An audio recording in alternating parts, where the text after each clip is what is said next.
नमस्कार दोस्तों, मैं मधुकर राइस फाउंडेशन से। आज का जो टॉपिक है वो है उत्तराखंड में अभी रिसेंटली अनाउंसमेंट हुआ है कि 1 दिसंबर से ग्रीन सेस लगेगा जो भी बाहर की गाड़ियां हैं। जैसे आप अपनी पर्सनल व्हीकल से जाते हैं फोर व्हील, तो 80 रुपये के आसपास दिन का आपको ग्रीन सेस देना पड़ेगा। तो मुझे ये बोलना है कि इसको काफ़ी लोग बोल रहे हैं कि काफ़ी अच्छी पहल है। मुझे इस बात का पूरा मतलब समझ नहीं आया। नंबर एक, कि उत्तराखंड राज्य में जो इशू है एनवायरनमेंट का, वो किसकी वजह से है? क्या वो खाली बाहर की गाड़ियों की वजह से है?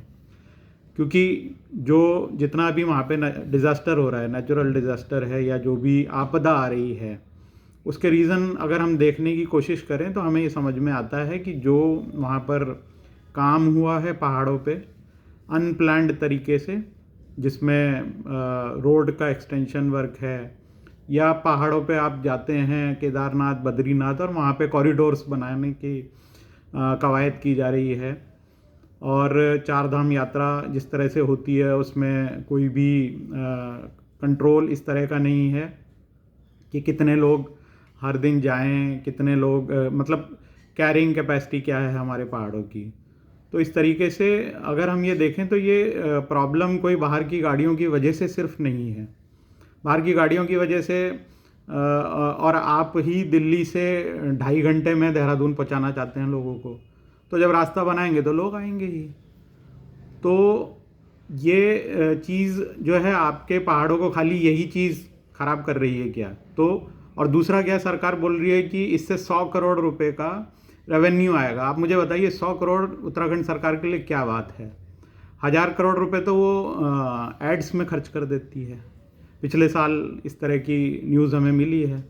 तो 100 करोड़ रुपए जो ये लेना चाहते हैं ये लगा सकते हैं। ऑलरेडी ऐसे कौन से प्रोजेक्ट हैं जो इस पैसे से किए जाएंगे? क्योंकि अभी तक ये देखा गया है कि जिन भी स्टेट्स में या जिन भी सिटीज़ के लिए ग्रीन सेस लगाया जाता है और जो पैसा कलेक्ट होता है, उस पैसे का यूटिलाइजेशन जो है किसी भी जगह पर 5, 10, 15, 20% से ज़्यादा का नहीं है।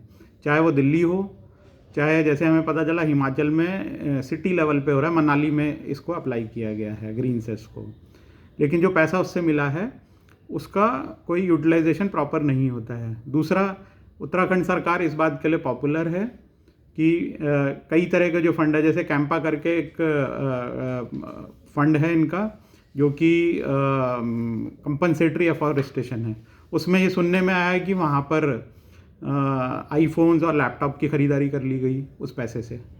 तो इस तरह से पैसा, मुझे लगता है कि पैसा प्रॉब्लम नहीं है। 100 करोड़ रुपए सरकार के लिए क्या बड़ी बात है?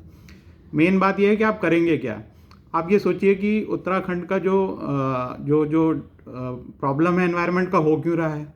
तो पता चलता है कि सारा काम तो आप ही कर रहे हो। डिफॉरेस्टेशन आप कर रहे हो, पूरा पहाड़ों को जो डिस्टर्बेंस है वो आप कर रहे हो, स्टेट कर रही है, मतलब गवर्नमेंट कर रही है। तो अगर इस पर कोई एक्शन ही नहीं होगा तो आप जितना मर्जी लोगों से टैक्स ले लो, ये तो एक तरह से टैक्स ही लेना है ना। 80 रुपये डेली का क्या मतलब है? पूरे स्टेट में आप ब्लैंकेट ग्रीन सेस लगा दोगे। प्रॉब्लम आपको कहाँ ज़्यादा है? मसूरी में अंधाधुंध लोग आ रहे हैं, ऋषिकेश में अंधाधुंध आ रहे हैं, हरिद्वार में आ रहे हैं, या नैनीताल में आ रहे हैं। फिर आपके पास कई छोटी जगह भी हैं जैसे पिथौरागढ़ है, या और भी छोटी जगह जहाँ पर इतना फुटफॉल नहीं है। तो इस तरह से इस बात की क्लैरिटी नहीं। अगर 80 रुपये रोज़ का है, कोई 5-6 दिन के लिए आया तो 500-600 रुपये उसके एक्स्ट्रा इसी बात के हो गए। छोटी जगह पे जो है, जहाँ पे फुटफॉल कम है, वहाँ पर भी लोग इस वजह से और जाना कम कर सकते हैं। इसके अलावा आप ग्रीन सेस लगाते हो, आपके पड़ोसी राज्य हैं हिमाचल, उत्तर प्रदेश, वो नहीं लगा रहे हैं, वो भी इस बात की प्रमोशन कर सकते हैं कि भैया वहाँ उत्तराखंड में क्या करने जा रहे हो, वहाँ तो टैक्स एक्स्ट्रा बढ़ाए जा रहे हैं। तो इस तरीके से मुझे लगता है पहले तो ये इसको देखा जाना चाहिए। अलग अलग सिटीज़ में अलग अलग इश्यूज़ हैं, जैसे कि मोस्ट पॉल्यूटेड सिटीज़ आपके क्या हैं? देहरादून है, नैनीताल है। तो वहाँ पर जो भी इश्यूज़ को एक्शन लेना है उसके हिसाब से वहाँ लेना चाहिए। किन्हीं जगहों पर पोल्यूशन की प्रॉब्लम है, किन्हीं जगह पर ट्रैफिक के कंजेशन हो रहे हैं, किन्हीं जगहों पर फुटफॉल ज़्यादा है, किन्हीं जगह फुटफॉल कम है। तो इस तरह से इसको कैटेगराइज किया जाना चाहिए, जोन बनाए जाने चाहिए। इको सेंसिटिव जोन भी हैं काफ़ी सारे, वहाँ पर ज़्यादा लोग भेजने का कोई मीनिंग नहीं है, क्योंकि उससे आपकी इकोलॉजी डिस्टर्ब हो रही है। तो इस तरीके से इसको थोड़ा सोच विचार की ज़रूरत है। और दूसरा, लोगों में इस बात की चेतना, लोगों में इस बात का अवेयरनेस करना कि ऐसा नहीं है कि दिल्ली में छुट्टी हो गई तो मुंह उठाया और उत्तराखंड चले गए। और भी जगह हैं, उन जगह जाएं और सरकार इन बातों पे कंट्रोल करे कि कितने लोग आ सकते हैं और कौन सी प्लानिंग वो करेगी।